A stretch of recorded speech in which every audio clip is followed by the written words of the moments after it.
Hello and welcome. I'm Ramesh Ramachandran. You're watching a special broadcast here on DD India. We are focusing exclusively on the budget 2026-27, which was presented earlier in the day by Finance Minister Nirmala Sitharaman. First up, the headlines. Prime Minister Modi says the budget presents an ambitious roadmap for accelerating the Make in India and Atmanirbhar Bharat campaigns. The budget focuses on three duties of sustainable economic growth, capacity building and Sabka Saath, Sabka Vikas. Defence Ministry gets highest allocation among all departments and highest ever outlay of 7.85 lakh crore rupees, 15% higher over budgetary estimates of FY 25-26. Industry leaders welcome the budget, call it forward-looking.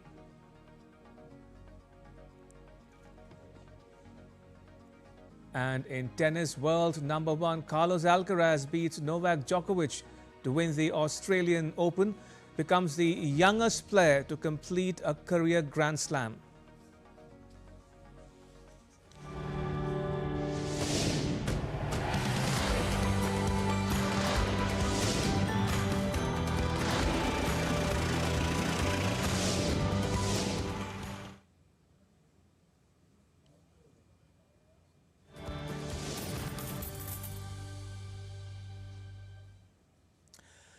Prime Minister Narendra Modi hailed the budget. He said that it embodies the vision of trust-based governance. Take a listen.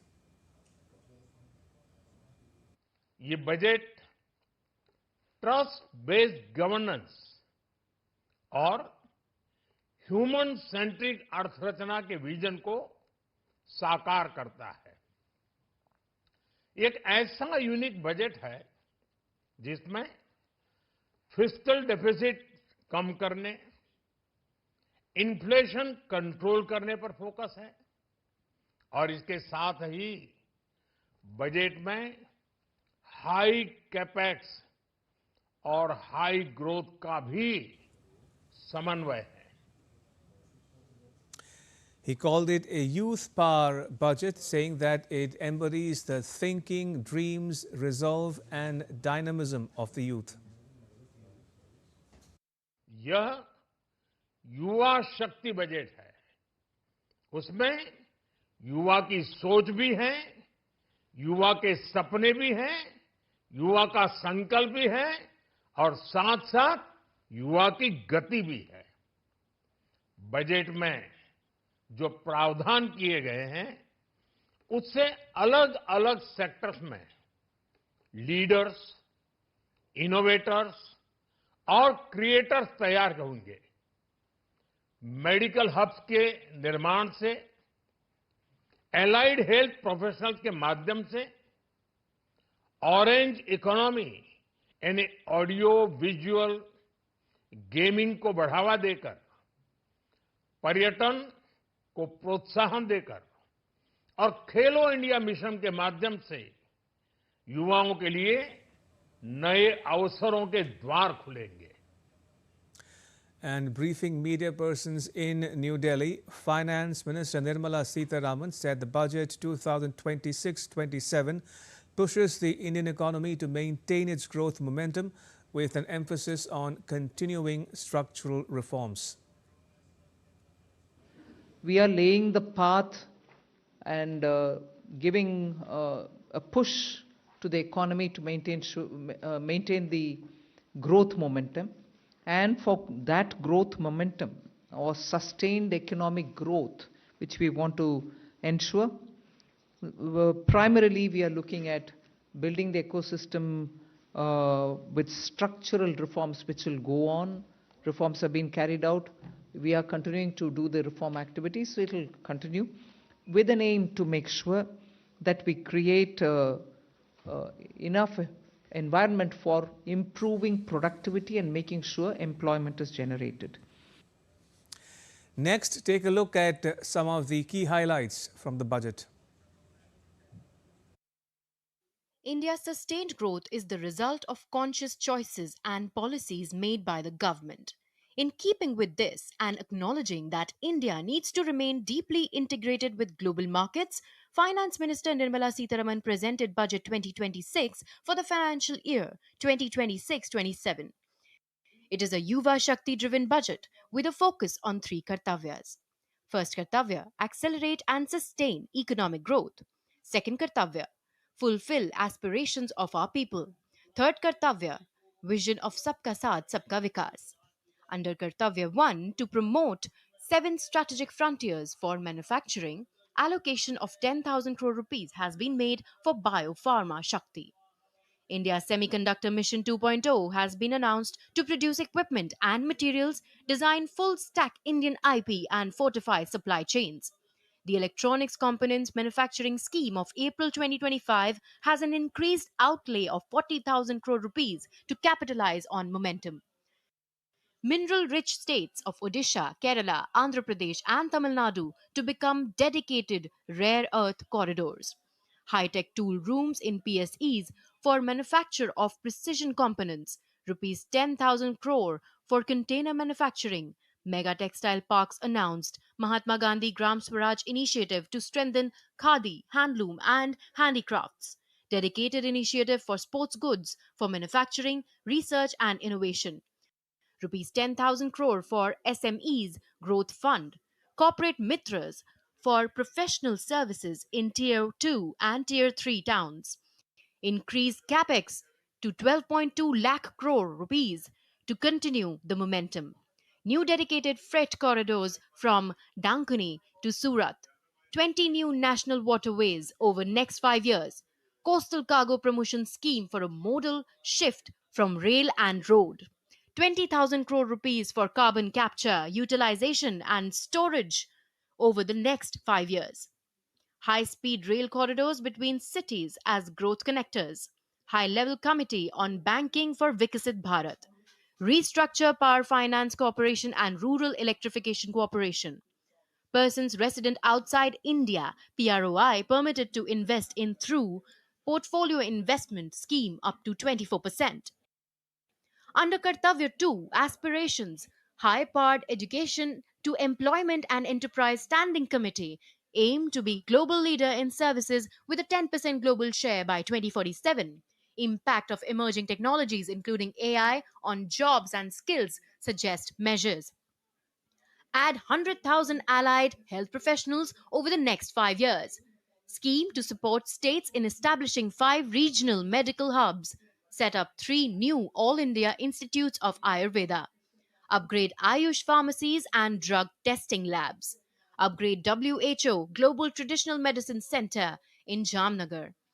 National Institute of Hospitality upgraded from existing National Council for Hotel Management. Third Kartavya aligns with our vision of Sabka Saath, Sabka Vikas. Support high value crops such as coconut, sandalwood, cocoa, and cashew in coastal areas. Support cultivation of walnuts, almonds, and pine nuts. Set up of Nimhans too, and also upgrade national mental health institutes in Ranchi and Tezpur. Scheme for development of Buddhist circuits in Arunachal Pradesh, Sikkim, Assam, Manipur, Mizoram, and Tripura. Accepted recommendation of 16th Commission to retain vertical share of devolution at 41%. Fiscal deficit in BE 2026-27 is estimated to be 4.3% of GDP. Debt to GDP ratio is estimated to be 55.6% of GDP in BE 2026-27. Tax proposals. Interest on awards by Motor Accident Claims Tribunal exempt from income tax.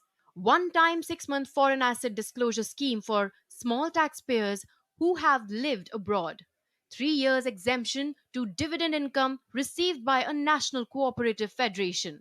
Tax holiday till 2047 to any foreign company providing cloud services to customers globally using data center services from India. A safe harbor of 15% on cost in case of providing data center services from India. MAT is proposed to be made final tax, being reduced to 14%. Exemption on imports of goods for nuclear power projects till the year 2035. exemption to the import of capital goods required for processing of critical minerals. In total, non-debt receipts 36.5 lakh crore rupees. Net tax receipts 28.7 lakh crore rupees. Expenditure 53.5 lakh crore rupees. Net market borrowing 11.7 lakh crore rupees. Gross market borrowing 17.2 lakh crore rupees. Bureau Report, DD India. All right, time to bring in our guests who are joining us on this broadcast. Joining us are three very special guests: Mr. Rajiv Memani, President, CII; Mr. Piruz Kambata, Chairperson of CII National Committee on Taxation and Chairperson and Managing Director of Rasna International; and Mr. Lakshmi Venkatraman Venkateshan, Founding and Managing Trustee of Bharatiya Yuva Shakti Trust. Before we delve into specifics, let's first have your individual takes on the budget, starting with you, Mr. Memani. Your thoughts on the theme or the thought behind this year's budget. Thank you very much. I think this year's budget presents a very strong and credible roadmap for making India more competitive. I think there are the theme of reforms, structural reforms continues. There is consistency with the earlier budgets. I think the most important thing is that the macroeconomic discipline that's required was there, and the nudges that are required for private sector to invest. I think those nudges are there. So I think at an overall level, I think what the government has done is to ensure that there is the macroeconomic discipline, in spite of the fact that last year tax revenues were lower by almost 1.5 lakh crores. And this year also going forward, they've assumed a tax buoyancy of 0.8. They've ensured that the fiscal deficit and the fiscal glide path remains more or less in check and in order. And I think the sectors, I would say particularly, I would start with manufacturing. I think the benefits, the identified 7 sectors in manufacturing, plus all the other related benefits that they have given, I think that's very good. Within that, I think MSMEs are a very important part, and the benefits that they have given to MSMEs in terms of growth capital, greater availability of debt, I think that's very important. And for India to grow, manufacturing to grow, the growth of MSMEs is very, very critical. On the infrastructure sector, the capital projects spent that has been outlaid, and the increase of 1 lakh crore there, and also the significant increase of the from what was actually spent last year or this year to what's been projected the next year to the transfer to states for aids and grants for capital expenditure. If I add the capex and the state capex provision, the increase is almost 20%. So if the states are efficient in utilizing this, it could almost be 20% from in terms of capex. Even on the services sector, whether it is tourism, whether it's newer areas like Orange, whether it's benefit to the GCCs and the IT services sector through what they've done, by introducing safe harbors and consolidating the definition of IT services, is very good. Labor-intensive manufacturing has got encouragement. So, I mean, I can go on and on. The one other thing I would say which is very important is the benefit that they have given to sectors which are sectors of the future, which require tremendous amount of investments going forward. But the budget has given gentle nudges to those sectors. So whether it's data centers, the tax benefit that's been given, the customs duty exemption that's given to MROs for importing the raw materials, the customs duty benefit that's been given to nuclear power projects, the benefits that have been given to rare earth, the benefits that have been given for container manufacturing. I think these are very critical sectors going forward for India's growth, and also bring in a lot of efficiency in the country. So there, without spending too much of money, the government has given lots of nudges to private sector and lots of making it much more viable for private sector to invest in these sectors. So I would say I'll stop here. I think these are some of the things. And before I close, I think this time, rather than giving also a lot of direct incentive benefits, a lot of emphasis is also been there to improve the skills and also improve the overall ecosystem in the sectors that they are trying to push for or support. Fair enough. Coming to you now, Ms. Kambata, your take on this year's budget. Did it tick all the right boxes for you? Almost all, and Rajiv did mention just now all what industry has got. So I will not like to repeat that. But I would definitely like to say that the budget is preceded by a FTA which we signed with Europe, Australia, New Zealand, and many others. And I think we have to put the whole budget along with those incidents like the FTA signing, the GST rationalization, the labor code, and a lot of reforms which the government has undertaken. So I think the government is walking the talk in the Prime Minister's direction of reform, transform, and perform. So that is very evident, and this budget is a continuation of that. Having said that, if you see in the budget, for example, there are a lot of things on decriminalization of the Income Tax Act, which probably has not been covered. So you're saying there is no need for you to prosecute for small things. You pay a penalty, and that is it. There are various things where, there is clarity on tax. And I always say for us, tax clarity is more important than tax break. And we have seen, I have seen in the budget, there are clear ideas of where this tax clarity has been given. There is also a whole chapter on benefits to foreign companies for investing, which is also greatly welcome.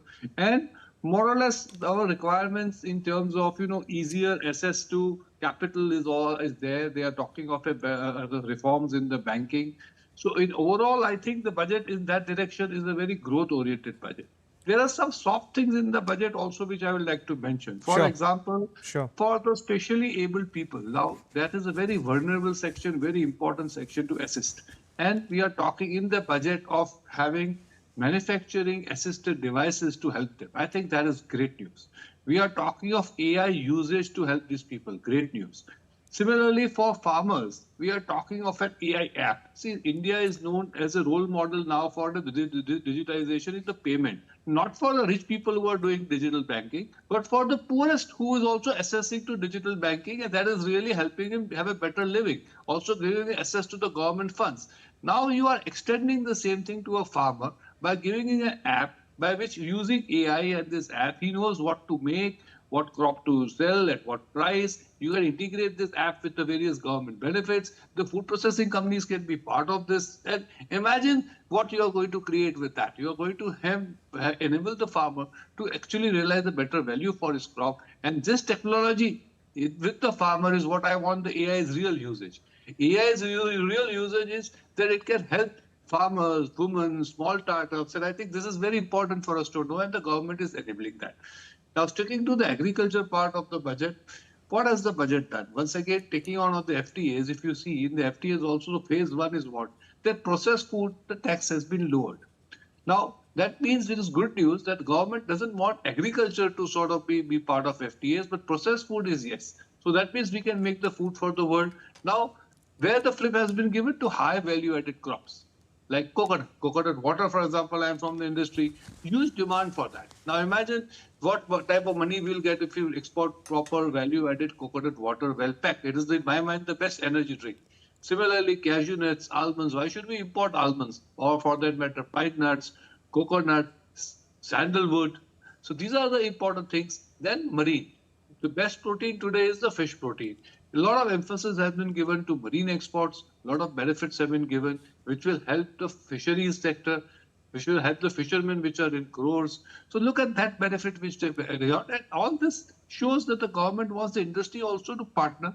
And I think time has come for industry to partner in these areas which the government has identified, including the GCCs, including the fact that we can be partnering in making aircrafts and biotechnology, in all this food, they are talking of textile parks. So I think the message from the government is we are giving you all this. I think now the private sector, in particular Indian private sector, has to also take this up and start investing.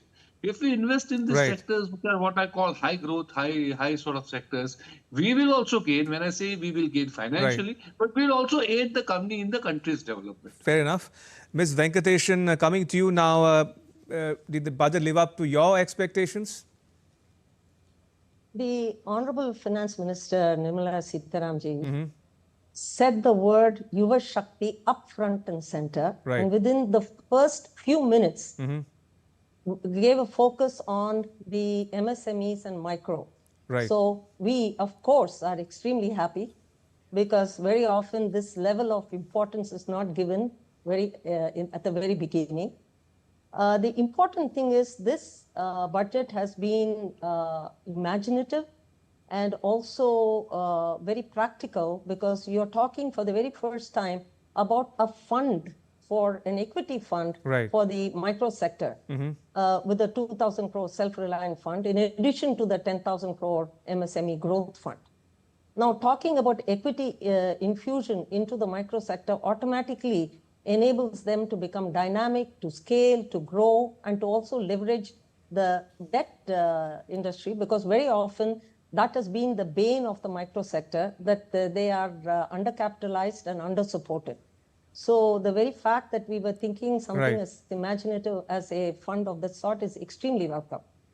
The second thing about for the grassroots is the kind of focus on employment creating sectors, particularly where we were talking about the Mahatma Gandhi Gram Vikas program, which is aimed at the Khadi, the program, the scheme that is supporting handicrafts and handlooms, tourism, as well as the textile employment expansion program. All that is specifically focused and aimed at employment creation, which again, for those of us who are working at the grassroots and at the bottom of the pyramid, it's extremely important to know that these kinds of schemes will be given a fillip. The third thing is, again, coming back to the concept of youth or the theme of youth. The fact that very often there is a gap between the people who are skilled and then matching them up to employment. So the very fact that you were talking about a scheme that is going to be, I mean, there is a standing committee that the finance minister has promised will be set up to create a pathway between education, employment, and entrepreneurship. Again, this is something unique because very often education is thought of as ending in employment and not necessarily about entrepreneurship. So this was again a unique principle. So there were many aspects that really talked about the what she said right up front, which is to support the disadvantaged and the underprivileged. Right. Ms. Venkateshan, Mr. Kambata and Mr. Memani, do stay on. I like to play out some sound bites, this time from IT and Railway Minister Ashwini Vaishnav.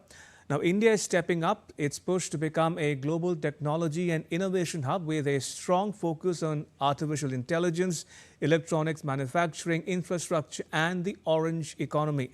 In the budget, the government has outlined an ambitious roadmap for growth and job creation. On these priorities, my colleague Deepika Mehto spoke exclusively to Minister Ashwini Vaishnav. Take a listen. Hello and welcome to our special segment on DD India. Union budget has been announced and right now we are joined by Union Minister Shri Ashwini Vaishnav. Sir, thank you so much for exclusively talking to DD India. The budget has been announced for the year 2026-27 and AI has been a special focus this time with a special panel announced for the same. What is the importance of it? India is going to host the biggest AI summit in the world very soon, and AI is going to bring a major change in the entire, each and every sector of our economy in our lives. So it's very important that we should harness the benefits of this technology. That's why in the budget, Honorable Prime Minister and Honorable Finance Minister have given huge emphasis to AI, and a major all-encompassing program will be taken up for making the use of AI in every sector, from agriculture to healthcare to education to transportation to manufacturing to creative economy. Everywhere AI will be used in a very big way. Reform Express continues to march on with the vision of a developed India by the year 2047. 7 new high-speed corridors have been announced and an increased capex have also been announced in addition to that. How do you look at this 360-degree development? This is very important. As Honorable Prime Minister has always emphasized, we must make sure that our country grows at a very rapid pace. It creates a lot of employment and it also brings huge benefits to each and every citizen in our country. And that's why the Reforms Express has been unleashed by Prime Minister. In every sector, huge number of reforms will be taken up. Today, Honorable Finance Minister has announced reforms in IT services, in data centers, in electronics manufacturing, in practically every sector of the economy. Reforms have been announced today, and the 7 new high-speed corridors, they will make a big change in the way we live, the way cities grow, and the way the economy grows. Chennai-Bangalore will become a journey of 1 hour and 13 minutes only. Bangalore-Hyderabad will become a journey of 2 hours. Chennai-Hyderabad will become a journey of 2 hours 55 minutes. Mumbai-Pune will be less than 1 hour, 48 minutes. Pune-Hyderabad will be 1 hour 55 minutes. Delhi-Varanasi will be 3 hours 50 minutes, and Varanasi-Siliguri will be only 2 hours 55 minutes. So this will be a big change in the way people travel in our country. Environment has also been a focus, and all these corridors will also be environmental sustainable? Yes, they will reduce pollution significantly. The pollution load of railway is 95% less compared to the pollution load of the highways. That's why it's very important that we focus on large number of high-speed corridors. So these 4,000 kilometer long high-speed corridors will bring about a major change in our country, both in economy as well as from the environmental point of view. So there's also been a special push to the orange economy. We've heard Prime Minister Narendra Modi giving a special message, putting a special emphasis on the orange economy. And this time when we talk about it, there's a major push through IICT, Indian Institute of Creative Technology. How is it going to benefit especially the youth of the country? Absolutely. The creators economy has been given a huge importance by our Prime Minister. Last year, the Waves Summit itself set a new benchmark for the entire world, and the IICT, Indian Institute of Creative Technology, is set up as a part of the Orange Economy Initiative. Now this will get connected to 15,000 high schools and 500 colleges. New creators labs will be set up in these 15,000 high schools and 500 colleges. That will help us create 20 lakh employment in the orange economy. All right. Thank you so much, sir, for exclusively talking to us. There you heard Union Minister Ashwini Vaishnaw talking about the different benefits that the country is going to get with the Reform Express marching on with the vision of India becoming a developed nation by the year 2047, and also with the aim of becoming the 3rd largest economy. With camera person Yogesh, this is Deepika for DD India from New Delhi. Now, in the budget, post-Operation Sindoor, defence services of the country have received an unprecedented allocation of 7.85 lakh crore rupees for the financial year 26-27. This is a major boost to the country's armed forces. The allocation, equivalent to 2% of the estimated GDP, marks a 15.19% jump over last year's budget estimates, and makes defence the single largest spending ministry, accounting for 14.67% of total central government expenditure. Beyond routine modernisation and operational needs, the enhanced outlay also factors in emergency procurement of arms and ammunition undertaken after Operation Sindoor across both capital and revenue heads. A major thrust is visible in capital spending, which has been raised to 2.19 lakh crore rupees, up sharply from 1.8 lakh crore rupees last year, underscoring the government's push to upgrade military capabilities and defence preparedness. The budget reiterates a strategic commitment to building a future-ready, self-reliant military with a clear emphasis on Atmanirbhar Bharat and transforming the country's armed forces to global benchmarks. And Defence Minister Rajnath Singh has said that the budget will help in further strengthening India's defence capabilities. A record 7.85 lakh crore rupees were allocated towards the defence sector. Take a listen. और इस budget में रक्षा क्षेत्र के लिए 7.85 लाख करोड़ रुपए का प्रावधान किया गया है। मैं इसके लिए भी प्रधानमंत्री मोदी जी का हृदय से आभार व्यक्त करता हूं। ऑपरेशन सिंदूर की ऐतिहासिक सफलता के बाद आए इस बजट ने देश की रक्षा व्यवस्था को और मजबूत बनाने के हमारे संकल्प को सुदृढ़ किया है। यह आवंटन पिछले वर्ष की तुलना में 15% से भी अधिक है।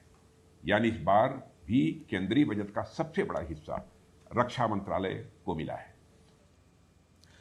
And my colleague Siddharth Bharadwaj now joins us more on the budget. Siddharth, take it away. All right, Ramesh, a very good evening to you first of all. And in the budget for financial year 2026-27, you can see when we see it from the broader perspective, this budget is, has focused on youth. This budget is a youth-driven budget. This budget has focused on women. This budget has focused on poor. And this budget has also focused on the welfare of the farmers. Earlier, we had a word about the key priorities of this budget. We also had a word about the key highlights of this budget. But since you were telling our audience about the defense allocation that has been made in this union budget for financial year 2026-27, we'll talk about it. Like I was just mentioning earlier, we had a word about the major highlights of the budget and then the key priorities. Let's now see the ministry-wise allocation of this budget. Ramesh, first I'll show you how much allocation has been made for different ministries, starting with the defense ministry. Ramesh, you can see the graph here, and we'll talk about 2024-25 and then 26-27. So in 2024-25, it was 6,21,940 crore. And when you see in 2026-27, the budget is 7,85,000 crore rupees. So there's a 15% increase, over the budgetary estimates of the financial year 2025-26. And this is coming at a time when Bharat is very fast moving towards its vision of Viksit Bharat 2047. That year when Bharat will be celebrating the centenary of its independence, and defense production has also got a massive boom. Also, when you talk about the Ministry of Railways, the allocation that we'll show you here of 2024-25 is 6,21,940 crore. And when you talk about 26-27, it's 7,85,000 crore rupees. So you can see a massive boom in the Ministry of Railways. Also this is coming at a time when the Bharat is also launching several trains, including, Vande Bharat and Amrit Bharat Express as well. And there are some other trains as well. And our trains are equipped with all the amenities, all the comfort for the ease of travel for the passengers. And it is the time when people from the country, from outside, are coming here and taking the videos of our trains and showing it to the people who are there in their countries. Goes on to show that how the nation is making progress when it comes to, in this particular domain. Also, when you talk about the Ministry of Education, we'll talk about the budget that has been allocated in this budget of financial year 2026-27.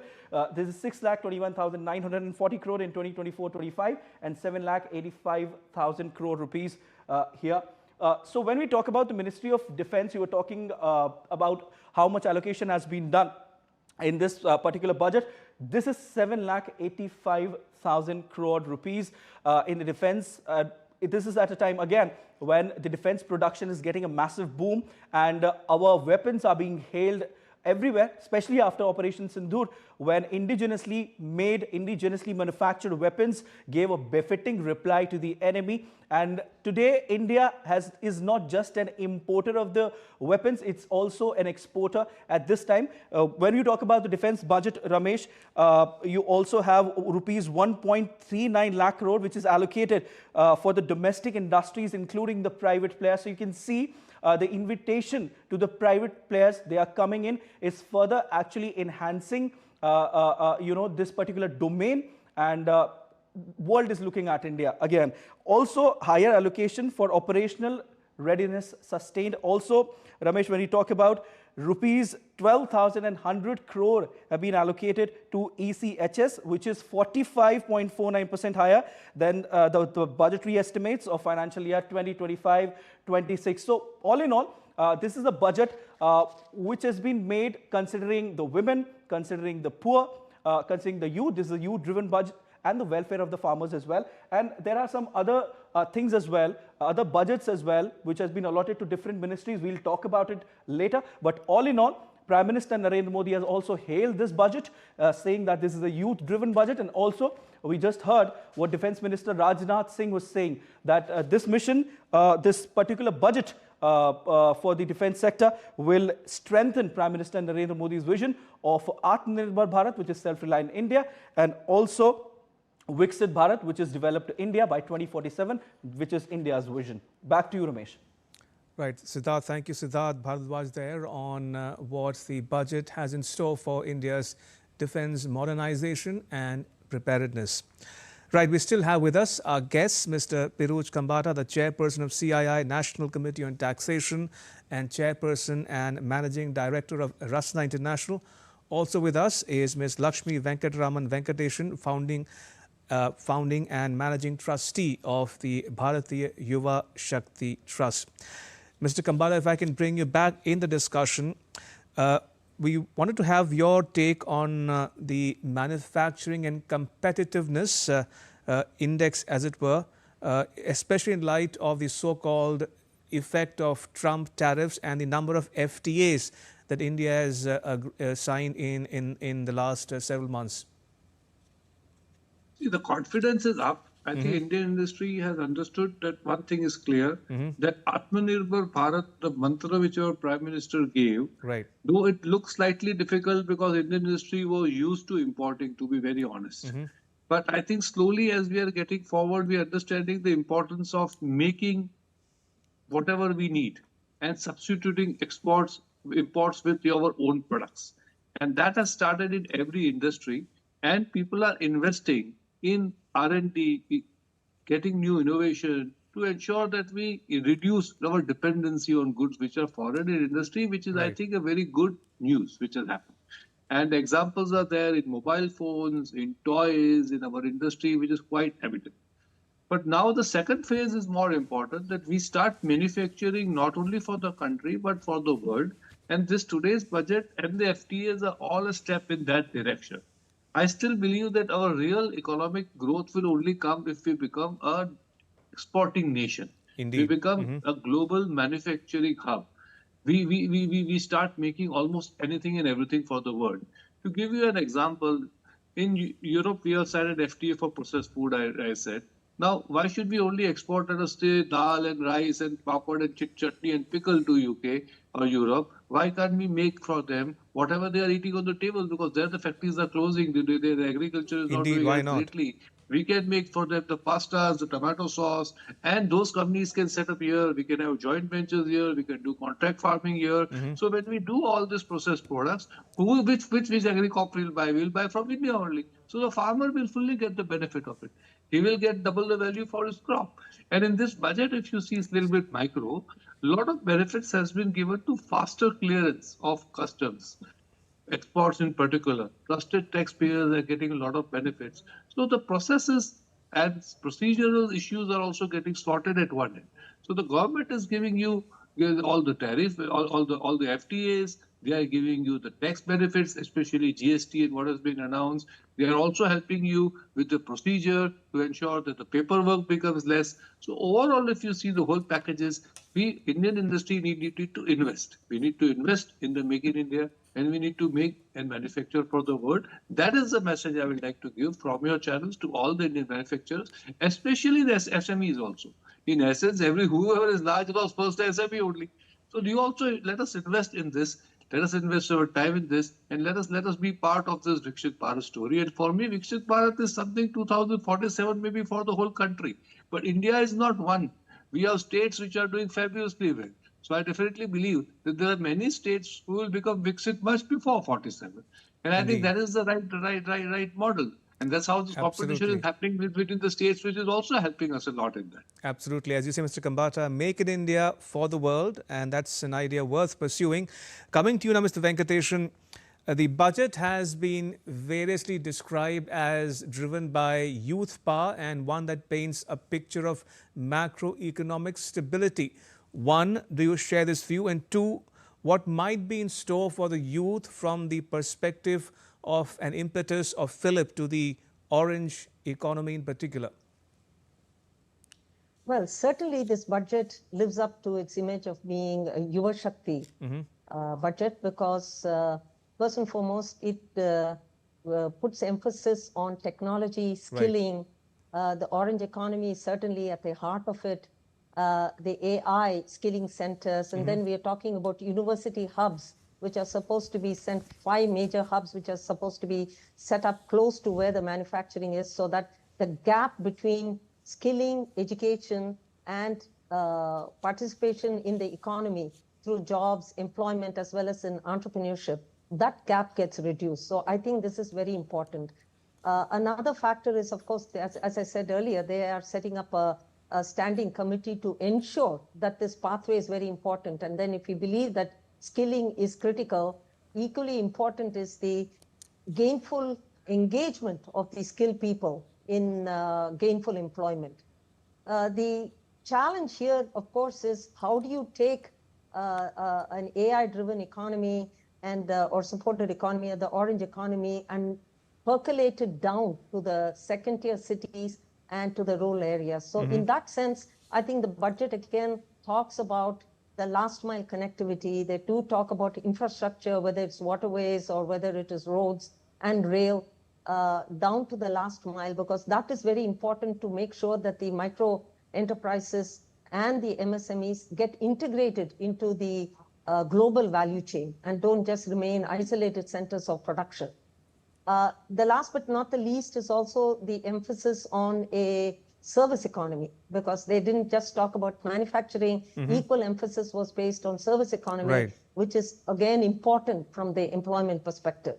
There is one aspect, if I had a wish list, was that women were given a little bit more of a focus. I do believe that there is a lot happening in the budget that is very positive for youth and for the underprivileged. And therefore, if in each of the schemes, be it in employment generating schemes or in sectors which is supposed to be for the mass employment and so on, if we were able to identify portions of the budget which will then be set apart for women, I think that would go towards a long way, because most of the micro loans are given to women. They do get a small loan size, which is less than 67,000 rupees in the case of a Mudra loan.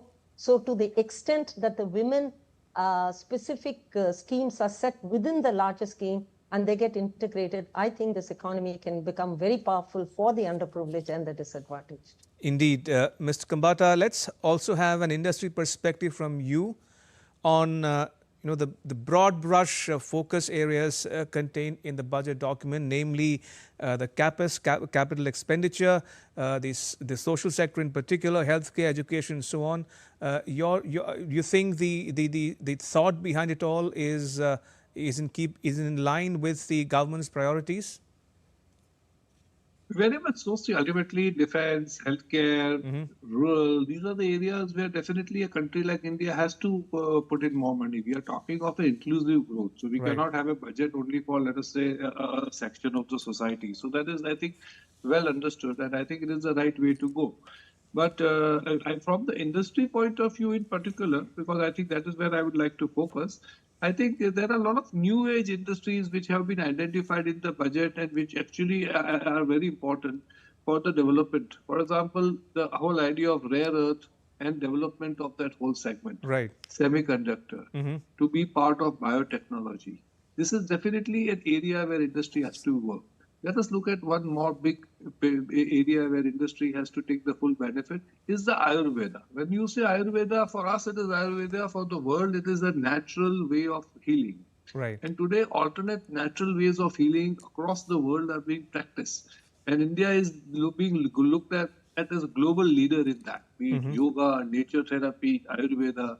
So when the government talks of supporting that with colleges, with clinical testing, with ensuring, now, for example, in the India-EU treaty, there is a clause that they have accepted our doctors. So Ayurvedic doctors can practice in Europe. That is, in my mind, a very big thing.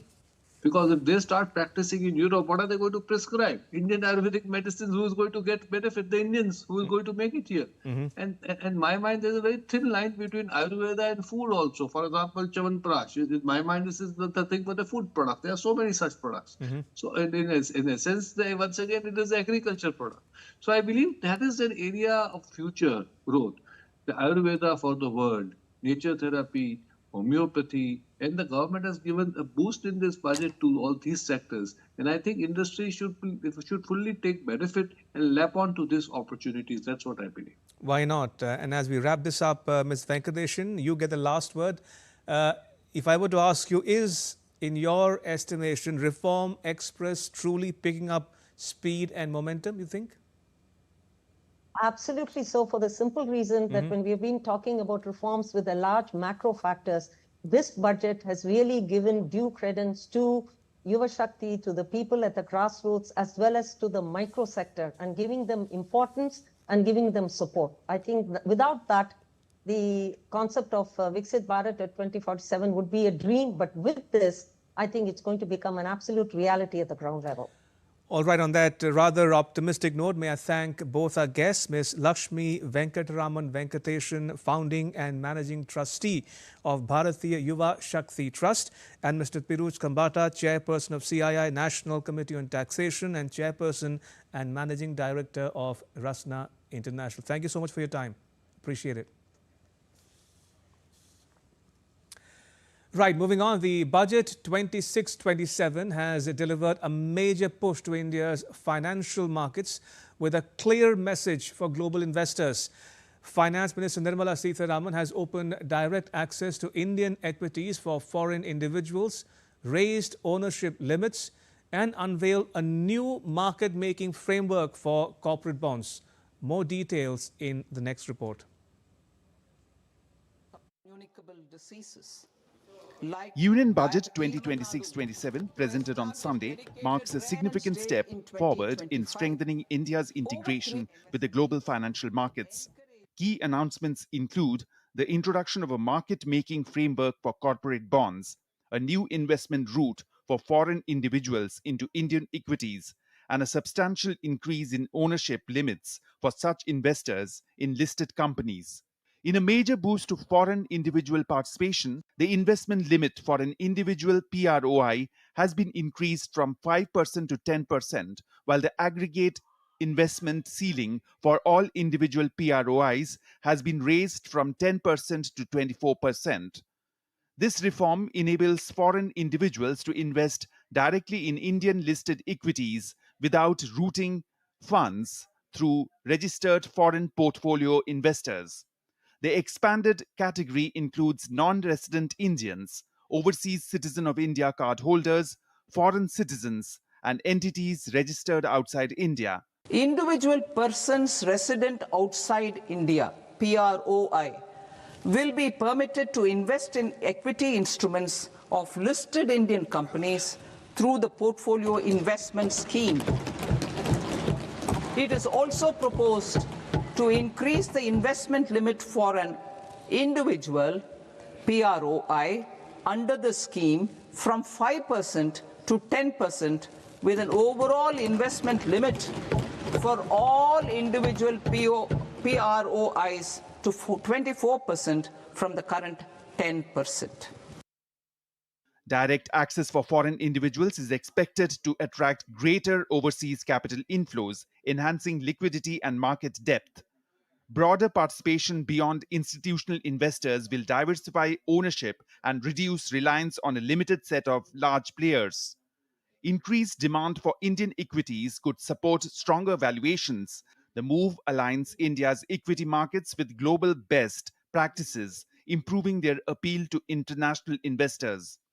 Budget 2026-27 proposes for a market-making framework with suitable access to funds and derivatives on corporate bond indices, along with a proposal for total return swaps on corporate bonds. The Union Budget proposes an incentive of 100 crore rupees for a single bond issuance of more than 1,000 crore rupees. The current scheme under Amrut, which incentivizes issuances up to 200 crore rupees, will also continue to support smaller and medium towns.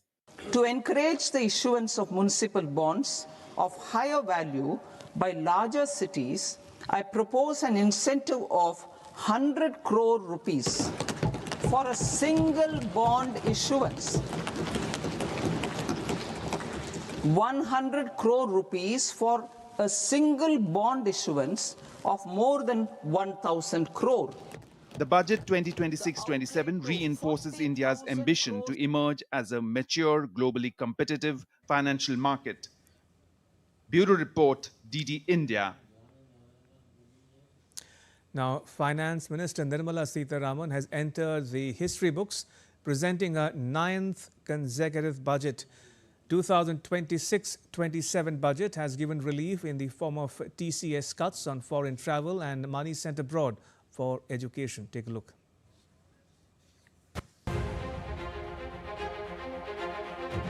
The Union Budget 2026-27 unveiled wide-ranging reforms in direct and indirect taxes aimed at simplifying compliance, easing the burden on taxpayers and boosting growth.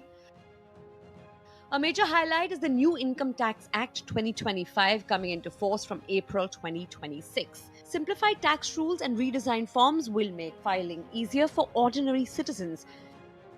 TCS rates see a sharp cut overseas tour packages, education and medical remittances under liberalized remittance scheme will now attract just 2% TCS, which is down from up to 20%. Union Budget 2026 is proposed to exempt interest award by Motor Accidents Claims Tribunal from income tax. Manpower services will come under contractor payments for TDS capped at 1 or 2%. Small taxpayers can now get lower or nil TDS certificates through an automated process. Time to revise returns is extended till 31st March with a nominal fee. A 6-month foreign asset disclosure window is proposed for students, young professionals, NRIs and tech employees. Assessment and penalty proceedings will be merged. Pre-deposit for appeals is reduced to 10% and several offences are now decriminalized. The IT sector gets a single safe harbor regime with higher thresholds. Foreign cloud and data center companies operating from India receive tax holidays till 2047. All non-residents who pay tax on presumptive basis will be exempted from minimum alternate tax. Custom duties are rationalized across sectors like marine, leather, textiles, energy, aviation and defense to support manufacturing and exports. Personal imports duty is halved to 10%. A lot of steps taken to enhance ease of doing business. A lot of steps taken to decriminalize the businessmen. So I think it was more of tax administration and ease of doing business. It's a fair budget, a progressive budget and more of a forward-looking budget for me. The liquidity of the industry will go up because now inverted duty structure will also be granted upfront 90% of the said amount. More importantly, some industries like tour operators and marketing companies who have been working for foreign companies, they will gain significantly by this finance bill because the definition of intermediary has been amended and now their services will qualify as an export. Nation is now a step closer in ease of doing business. Faster clearances, expanded AI-based scanning, special economic zone reliefs, duty-free fish exports and removal of courier export caps aim to power trade and logistics. The budget signals a decisive shift towards simpler taxes, faster processes and global competitiveness. Tripti Tripaঠি's report for DD India. In some other news, Prime Minister Modi unveiled the new name of Punjab's Adampur Airport on Friday on the occasion of the 649th birth anniversary of revered saint and social reformer Guru Ravidas. The terminal has been renamed as Sri Guru Ravidas Maharaj Ji Airport. The Prime Minister also inaugurated the new terminal building at Halwara Airport in Ludhiana. Addressing the gathering, the Prime Minister said the airport has been renamed on the revered saint's name. He congratulated the people of Punjab and the nation. संत रविदास जी के नाम पर Adampur airport का नया नामकरण हुआ है। Adampur airport को अब श्री गुरु रविदास जी महाराज जी एयरपोर्ट के नाम से जाना जाएगा। इसके अलावा हलवारा एयरपोर्ट की नई टर्मिनल बिल्डिंग का उद्घाटन भी किया गया। मैं पंजाब समेत पूरे देश के लोगों को इन कार्यों की बहुत बहुत बधाई देता हूं. And that's all for this edition of this special broadcast. Let us know your thoughts on the news of the day. For those on the go, you can get the latest news and updates from India and around the world on the DD India mobile app on both Android and iOS platforms. Scan the QR code to download it. And we'll be back with more news as it breaks here on DD India. I'm Ramesh Ramachandran. From all of us here in New Delhi, thanks for watching this special broadcast.